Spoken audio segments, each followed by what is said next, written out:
Short cut ఎప్పుడు తీసుకోవద్దండి. రాజకీయాలలో ఏ రోజైనా కూడా నిలబడాలి అని అంటే, ప్రజల మన్ననలు ఉండాలి అని అంటే, ప్రజల్లో గౌరవం ఉండాలి అని అంటే, కష్టమైనా కూడా మనం తీసుకునే దారి విలువలతో కూడిన దారి, విశ్వసనీయతతో కూడిన దారి తీసుకోవాలి. ఇదే నేను పాటిస్తాను.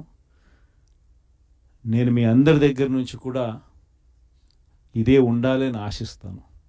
వైఎస్ఆర్సీపీ కార్యకర్త ఏదైనా కానీ ప్రజలు లేకపోతే కాలర్ ఎగరేసుకొని చెప్పాలి, పలానా మాట చెప్పినాం, పలానా మేము నెరవేర్చినాం అని చెప్పి.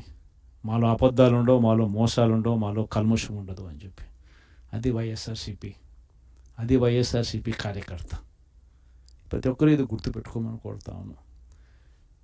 ఈ మన్యం ప్రాంతం స్పెషలీ, ట్రైబల్ ప్రాంతం స్పెషలీ ఎప్పుడూ కూడా నాకు తోడుగా ఉంది.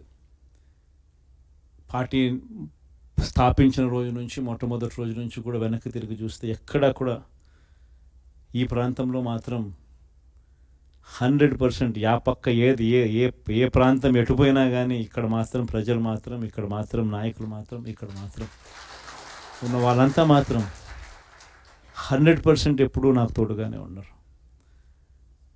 మీ ప్రేమలు, మీ ఆప్యాయతలు ఇదే మాదిరిగానే కొనసాగించమని చెప్పి కోరుతా ఉన్నా.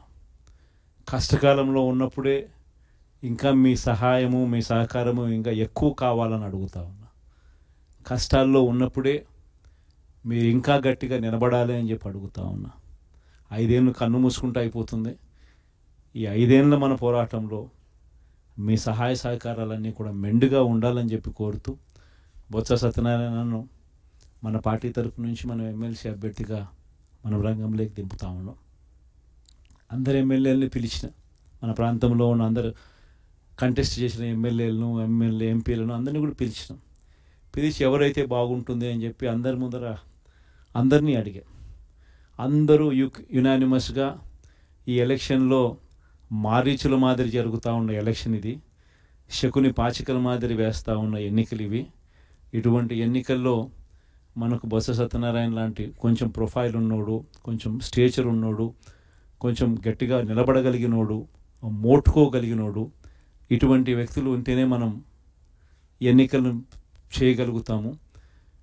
మనం అందరం కలిసికట్టుగా మొత్తం జిల్లా మొత్తం ఏకం కావాలని అంటే అటువంటి వ్యక్తి అయితేనే బాగుంటుంది అని చెప్పి అందరి నోట్లో నుంచి వచ్చిన మాట, అందరి నోట్లో నుంచి వచ్చిన ఆ మాట ప్రకారము మనం కూడా నిజంగానే ఇటువంటి కష్టకాల పరిస్థితులు, ఎందుకనంటే కష్టం లేనప్పుడు, అధికారంలో మనం ఉన్నప్పుడు ఎవరిని కావాలంటే వాళ్ళను పలానోడు ఎమ్మెల్సీ అంటే పలానా ఎమ్మెల్సీ అని సంతకం పెట్టేసి నేను ఇక్కడి నుంచి పంపించేసేస్తే ఆ ఎమ్మెల్సీ కింద వాళ్ళు ఎన్నికైపోయే పరిస్థితి. కానీ ప్రతిపక్షంలో ఉన్నప్పుడు, స్పెషల్లీ చంద్రబాబు నాయుడు లాంటి అన్యాయస్తులతో మనం యుద్ధం చేస్తూ ఉన్నప్పుడు మాత్రం ప్రతిపక్షంలో మనం ఉన్నాం కాబట్టి మనం గట్టిగా మోట్టుకోగలిగిన కెపాసిటీ ఉన్న నాయకుడిని మనం ముందర పెడితేనే మనకు అడ్వాంటేజ్గా ఉంటుంది. కాన్ఫిడెన్స్ నింపగలుగుతాడు, మన వాళ్ళకు కూడా తోడుగా గట్టిగా నిలబడగలుగుతాడు.